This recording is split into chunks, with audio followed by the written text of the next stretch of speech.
entonces el paro cardiorrespiratorio. ¿Alguna vez han visto caso de paro cardiorrespiratorio?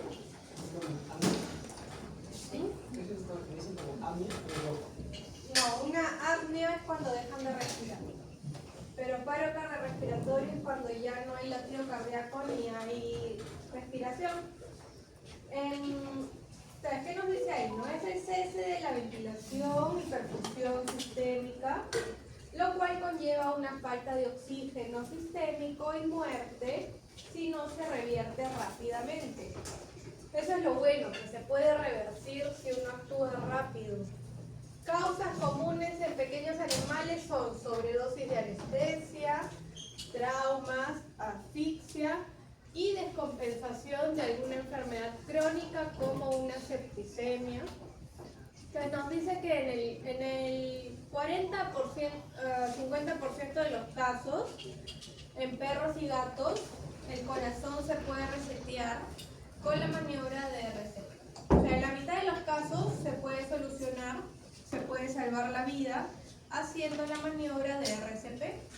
Es por eso que es importante saber cómo se hace esto.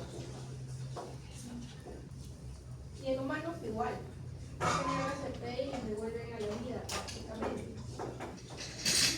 Entonces, ¿qué cosa es el RCP? Nos dice, ¿no? Conjunto de maniobras con las que se busca mantener de manera artificial la respiración y la circulación para evitar la muerte de los tejidos hasta que aparezca la respiración y circulación de forma espontánea. Entonces nos dice, no es fundamental la reposición temprana y eficaz del flujo sanguíneo tisular mediante compresiones de alta calidad. Acá tenemos un paciente, un gatito, que le están haciendo una maniobra de RCP. Hay técnicas, pero lo que yo tengo que hacer son dos cosas. Primero, activar o reanimar el sistema circulatorio y también reanimar la parte ventilatoria, ¿no? El ingreso del oxígeno. Entonces, de esa manera yo voy a mantener artificialmente al paciente con esta técnica hasta que solito empiece a recuperar. RCP es reanimación cardiopulmonar. Dijo que había dos eventos que yo tengo que realizar. Primero es activar y reanimar el sistema circulatorio. Ajá, circulatorio y la ventilación. Son dos, ¿no? El sistema cardíaco y el sistema respiratorio. Entonces, ¿qué cosa va a ocurrir antes de que un paciente entre a un paro cardiorrespiratorio? ¿Cómo me doy cuenta? Porque para yo poder hacer el RCP, el paciente tiene que estar en paro. ¿Sí? No es que está latiendo menos, no es que está descompensado, no. Tiene que estar parado ese corazón. No tienen que haber latidos. Ahí es donde se hace la maniobra. ¿Ya? Entonces, ¿cómo yo sé? Yo tengo que estar preparado, ¿no? Para saber de que va a entrar en paro en cualquier momento. Y me doy cuenta con esos signos, ¿no? Primero, cambios en la frecuencia o el patrón respiratorio. ¿Qué cosa incluye el patrón respiratorio? Profundidad, tipo y frecuencia. Entonces, yo veo que hay cambios en eso, ¿no? Entonces, yo me pongo atento y digo, ¿puede entrar en paro? La respiración agónica, ¿no? Que me falta el aire. Tenemos bradicardia. ¿Qué cosa será bradicardia? Es cuando baja ¿Qué baja? La frecuencia cardíaca empieza a disminuir, ¿sí? Hipotensión, ¿qué es una hipotensión? Cuando baja, ¿no? Cuando baja el pulso, cuando baja la presión. Arritmias, que es el que el corazón empieza a hacer movimientos arrítmicos, ¿no? Que no es el dup-dup clásico, sino empieza a tener trastornos. Hipotermia, que baja la temperatura. Cianosis, se empieza a poner mi paciente cianótico porque obviamente no está respirando bien. Cambios en el estado de conciencia, se empieza a poner en depresión, también se conoce como estupor, ¿sí? Se decae de un momento a otro, no reacciona, entra en coma, ¿sí? No reacciona por nada. Y dilatación pupilar también. Entonces, yo empiezo a notar estos signos. Obviamente que yo sé que el paciente está en una situación de emergencia, empieza a ocurrir eso y yo tengo que saber de que en cualquier momento va a entrar en paro. O sea, se va a parar ese corazón. Tengo que adelantar un paso a esa situación. Entonces, luego de que el corazón se para, es donde empiezo la maniobra. ¿Ya? Entonces, empezamos la maniobra y esto tiene dos partes, como ya les dije. La parte de la ventilación, que necesita una respiración asistida, porque él no está respirando por sí solo. Y tienes la opción número 1, que es boca-hocico. ¿Cómo es esta respiración boca-hocico? Tal cual vemos en la imagen. Yo voy a cerrarle el hocico al perro o el gato y voy a expulsar aire por su nariz. O sea, yo soplo en su nariz, ¿sí? De modo que el aire le va a entrar por la nariz, ¿ya? No por la boca como en persona, sino acá en la nariz. O sea, cierro todo y acá. Si es que es una raza braquicefálica, es difícil. Por ejemplo, un bulldog.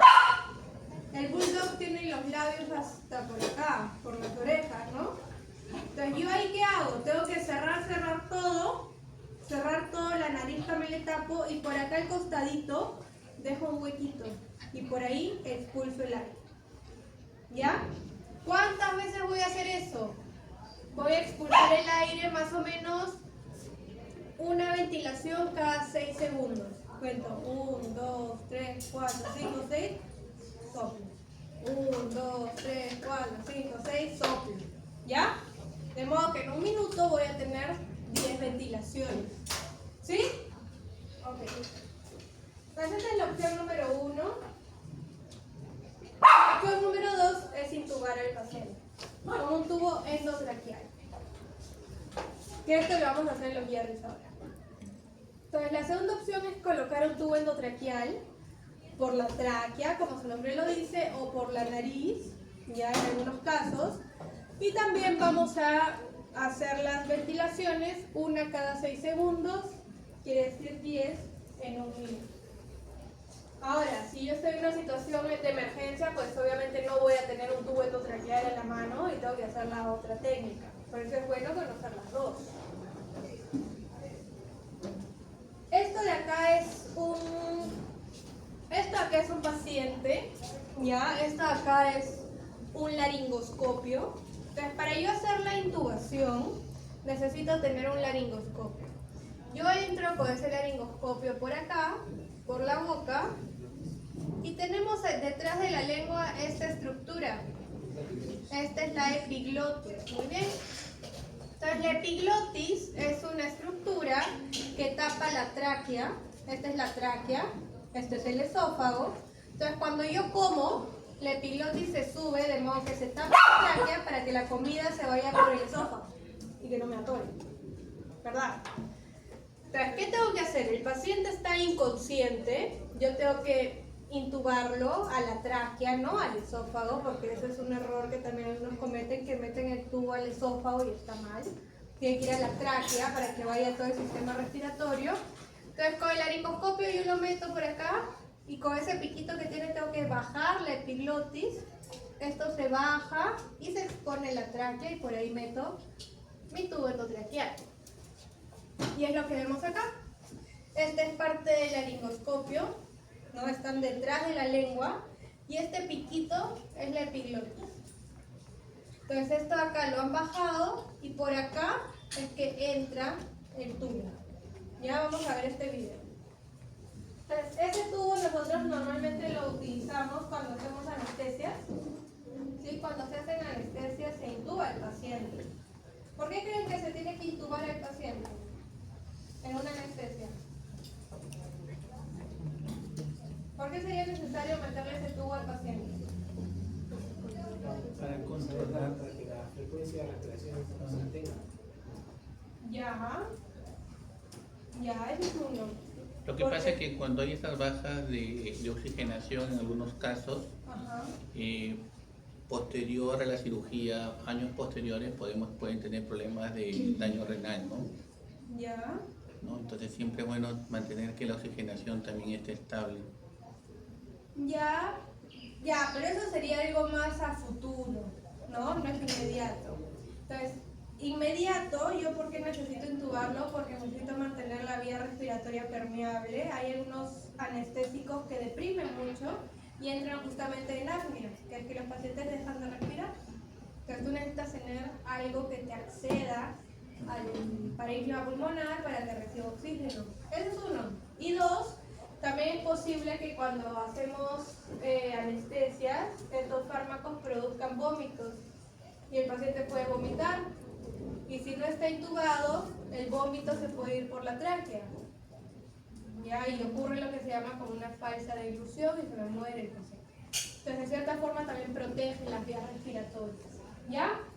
Entonces, vamos a ver acá una intubación en un perrito que lo van a anestesiar. Pero ya saben que como estamos hablando del paro cardiorrespiratorio, también una forma de ventilar es intubando, pero el paciente tiene que estar inconsciente. Yo no puedo intubar a un perro despierto o un gato despierto, es inconsciente completamente. Entonces, ahí tenemos un perrito que lo van a operar.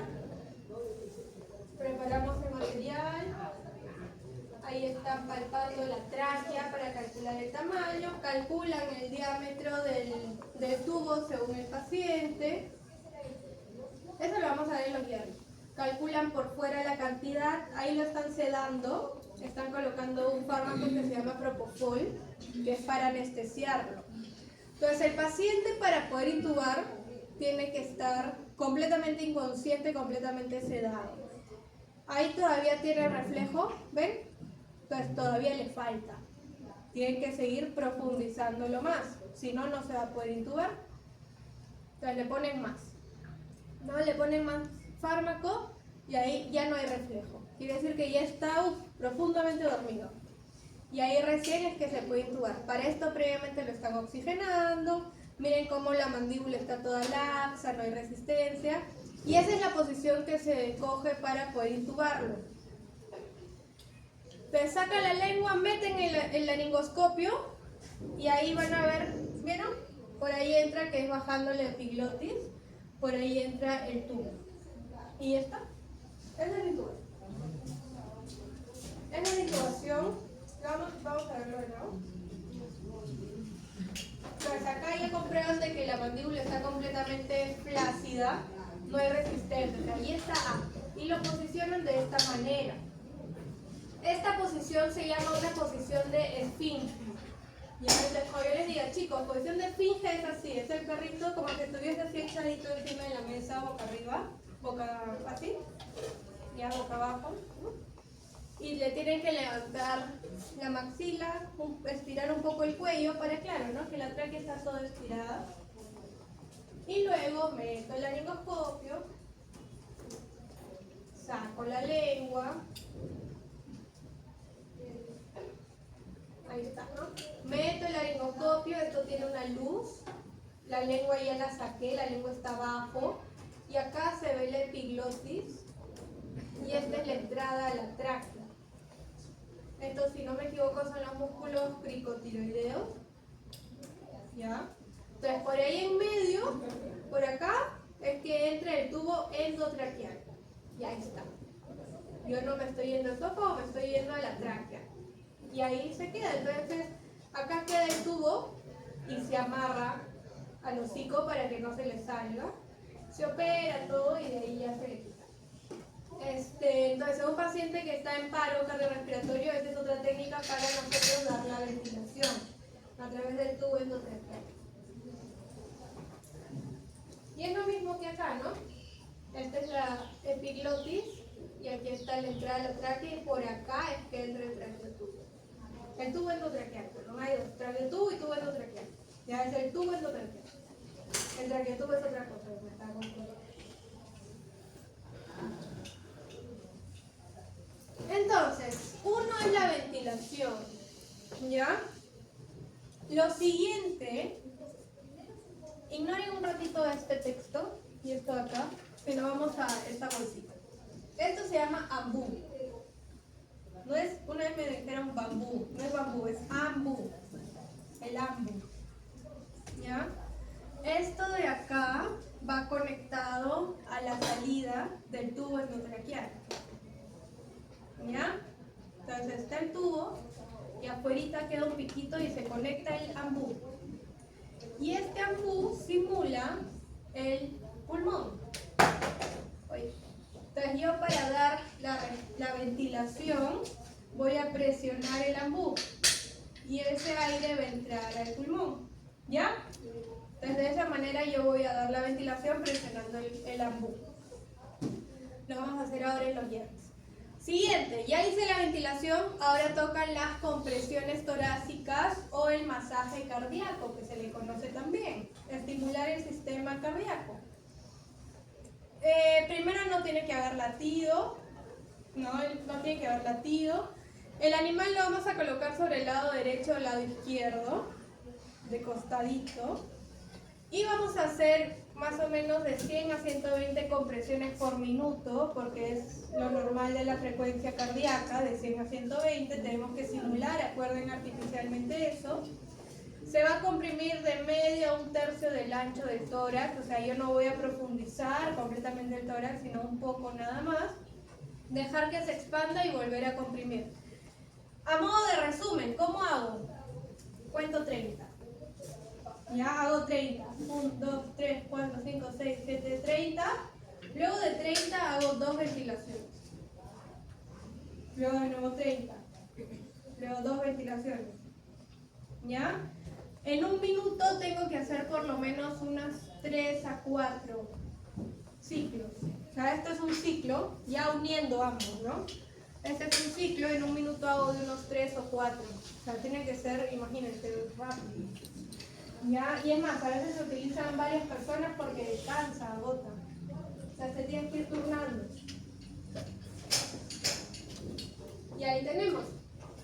Vamos a posicionar al paciente de lado. Aquellos que tienen tórax ancho, como los bulldogs, se recomienda hacerlo boca arriba para tener un mejor acceso al corazón. ¿Dónde ubicamos el corazón? ¿Se acuerdan? ¿Dónde se encuentra? ¿En qué espacio intercostal? Entre 3, 4 y 5. Más rápido detrás del codo. Ahí lo ubico. Voy a poner mi mano de esta forma, que es una mano y la otra así. ¿Ya? O así. No así, sino una mano y la otra así. ¿Qué más tengo que tener en cuenta? Mis codos tienen que estar completamente extendidos. ¿Ok? No flexionados, sino extendidos. Tengo que, se llama bloquear los codos, ¿no? Los sacas para afuera. Y mis hombros tienen que terminar a la altura de mis muñecas, o sea, estar así. Y la fuerza sale de acá. O sea, así. ¿No? Y cuento 30. Y luego 2 ventilaciones, 30, 2 ventilaciones. Vamos a ver este video en donde sale una doctora haciendo respiración. Ahora, ¿cuánto tiempo lo hago? Vas a hacerlo durante 2 minutos seguido y ves si es que el paciente recobró conciencia. Si no, si sigue inconsciente, continúas 2 minutos más y verificas. Si sigue inconsciente, continúas 2 minutos más y verificas. ¿Cuánto tiempo podrías hacer un RCP? Yo te diría que hasta unos 10 minutos, por lo menos. Porque a veces pasa que después es que revive. No es que tú haces un minuto, no revive, no despierta y ya, chao, no. Tengo que seguir y seguir y seguir y seguir.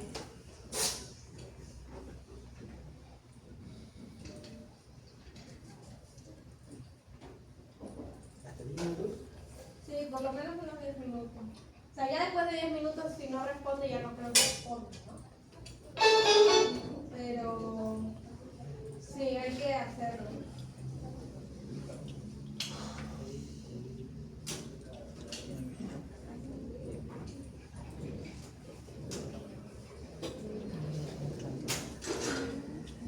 Ya, vamos a este video en inglés. Vamos a poner subtítulos. Hello, my name is Dr. Erica Tinson, and I'm a veterinarian in emergency and critical care. Cardiopulmonary arrest, meaning the animal is unconscious and not breathing, is associated with low survival rates, as low as 4.1% in dogs and 9.6% in cats. The most effective method of correcting cardiopulmonary arrest is to perform cardiopulmonary resuscitation, or CPR. And I'm going to demonstrate to you today how to correctly perform CPR on a dog mannequin. It's important to check for airway, breathing, and circulation. You can recognize an animal in cardiopulmonary arrest by it being unconscious and not breathing at all. To check for breathing, look for the chest wall rising and falling. Try to wake the animal from its state. Emily, Emily! It's important that this process doesn't take any more than 10 to 15 seconds. It's unnecessary to check for a pulse, as this is very insensitive and will delay CPR efforts, which will negatively impact survival outcome. Before starting CPR, try to call for help. There are a few key components in performing CPR correctly. First, we'll look at animal and hand positioning. Lie the animal on its left or right side. For round-chested dogs, like Labradors or mid to large breed dogs, perform compressions over the highest point of the chest. For keel-chested dogs, like Boxers and Dobermans, or small dogs and cats, perform compressions directly over the point of the heart. You can locate the point of the heart by moving the elbow backwards slightly to the point where it meets the chest. There are exceptions, and these are flat-chested breed dogs, like the French Bulldogs. In these breeds, you'll need to roll the animal onto its back and perform compressions directly over the sternum. Secondly, we'll just look at the correct hand technique to be used during CPR. We use a double-handed technique whereby one hand is positioned over the top of the other hand. The shoulders are positioned directly over the hands and the elbows should be locked. When compressions are performed, you're bending at your waist rather than bending the elbows. So it should look a little bit like this. Thirdly, it's important that chest compressions occur at a rate of around 100 to 120 beats per minute. Chest compressions should also be quite hard in large breed dogs. The chest needs to be compressed by about 1/2 to 1/3 of the chest width. So it should look a little bit like this. It's important not to lean on the animal when performing CPR. So in between chest compressions, the chest needs to fully re-expand to maximize CPR effectiveness in moving blood around the body. Leaning on an animal when performing CPR might look like this, whereas we want it to be more like this. It's also important to allow CPR to run for at least 2 minutes uninterrupted and minimize pauses. In a lot of settings, intubation is not possible. In these situations, we need to provide mouth-to-snout ventilation. What we do is provide 2 breaths for every 30 compressions performed. To provide the breaths to the animal, make sure that the mouth is tightly closed so that any breaths delivered via the nostrils do not escape by the mouth. Try to keep the head and neck extended and straight as well so that any breaths delivered make it straight the way down to the thorax. So putting it all together, a correct CPR performed on a dog should look like this.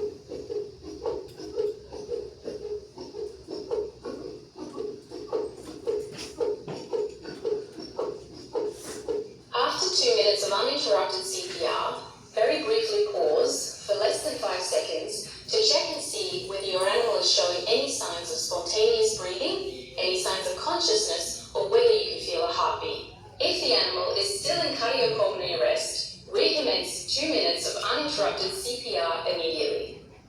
Thank you for watching this video, and I hope you are now more confident. Listo. Ya vieron entonces cómo se hace, ¿no? Dime. Veo que lo hace con bastante Sí. fuerza, ¿no? Sí, claro. O sea, depende, claro, del tamaño del paciente, ¿no? Pero tú tienes que comprimir el tórax, como dice ahí, ¿no? El ancho del tórax, más o menos la mitad o 1/3. O sea, no es todo. Pero sí hay que hacerlo con cierta fuerza. Ahora, cuando yo tengo un perro chiquito o un gato, en gatitos o perritos chiquitos como Poodle Toy, los shih tzu, ¿no? Chihuahuas, estos que son chiquitos o cachorritos, yo con la mano puedo hacer así. Porque si hago de esta manera le puedo fracturar costillas, imagínate. Entonces con la mano hago así y ya simula. ¿Ya? También hay que adaptar. Acá tenemos la intubación endotraqueal, que ya hablamos un poco. La intubación endotraqueal se coloca después de la inducción. Eso es en temas de anestesia. Ya cuando ya hay pérdida de reflejo, que ya lo vimos en el video. Y en las emergencias es una maniobra de reanimación. Ahora, si yo no le puedo colocar el tubo endotraqueal, pero ese paciente necesita ventilar, otra cosa que puede hacer es una traqueotomía o traqueostomía. ¿Cuándo ocurre esto? Cuando tenemos un paciente que se está atragantando y no puede respirar. ¿Han visto en películas que les clavan un lapicero a las personas? ¿No? Para abrirles acá, lo mismo podemos hacer en ellos. ¿Sí? Si es que no puedo acceder a la tráquea. Entonces, ¿qué cosa? Miren cómo estas palabras son muy parecidas. Traqueotomía y traqueostomía. Lo único que lo diferencia es la S. ¿Qué será una y qué será la otra? ¿Qué será una traqueotomía y qué será una traqueostomía? Traqueotomía, ¿a qué les suena? La tráquea, ¿no? La traqueotomía es un corte de la tráquea. ¿Sí? La traqueotomía solamente es coger la tráquea y hacer un corte. ¿Ok? Un corte en la tráquea. Claro que para eso yo tengo que abrir piel. Esto es un maniquí, por si acaso. Tengo que abrir piel, exponer la tráquea y se hace un corte en la tráquea. Eso es una traqueotomía. Y normalmente el corte se hace, tenemos los anillos traqueales, se hace entre el anillo, no en el anillo, sino en esta estructura que los une porque es más blando. El anillo, como es cartílago, es muy duro. Entonces se hace entre el anillo o acá, ¿no? En los ligamentos o acá. El ligamento cricotiroideo. ¿Sí? Ustedes se dan cuenta, ustedes los pueden sentir, si levantan su cuello y pasan el dedo por acá, y si bajan, van a sentir algo más grande. Ahí es. Que es como así un piquito. Ese es tu ligamento cricotiroideo. Duele. Entonces ahí se hace el corte. ¿Sí? Esa es una traqueotomía. Y traqueostomía es cuando yo hago el corte y meto el tubo y suturo el tubo ahí, como un anexo. Entonces el paciente ahora va a respirar por acá. ¿Ya? Porque no puede respirar por la boca. Sí, sí, sí, eso, no sé. Ajá. Sí, sí. Ya. Profesora, dijo que la traqueostomía era cuando se dejaba el tubo. Ajá. Claro, tú suturas el tubo para que no se mueva. Lo suturas acá. La otra, así como la sonda, ¿no? Claro. La otra pregunta sería, el señor dijo que los movimientos para el RCP eran cada 2 minutos más, ¿verdad? O sea, haces 2 minutos y respira por la ves si nariz, responde. ¿no? Sí, ves si responde, ves si regresa el latido cardíaco, ves si responde. 2 minutos, respira por la nariz, 2 minutos, respira por la nariz. No solo respira por la nariz, sino si es que hay latido, que es lo más importante. ¿Ya? Dime. Claro.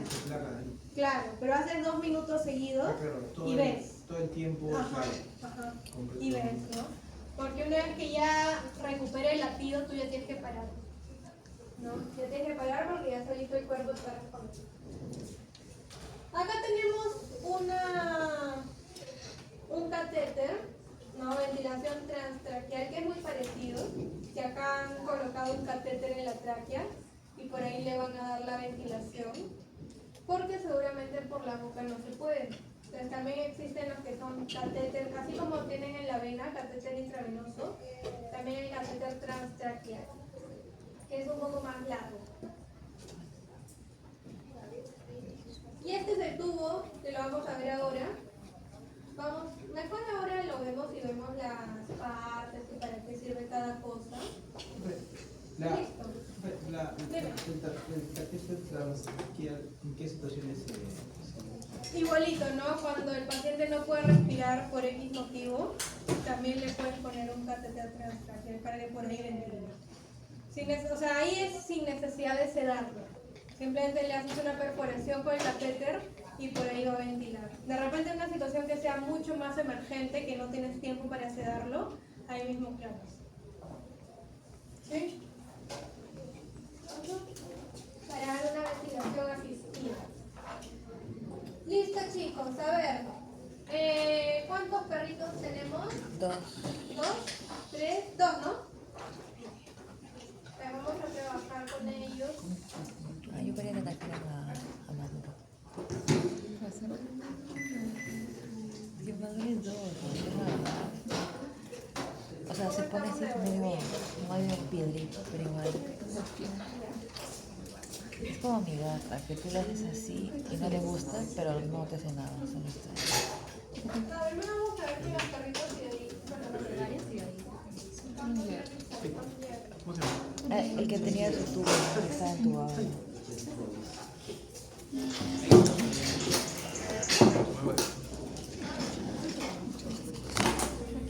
Mira, dice aquí, estas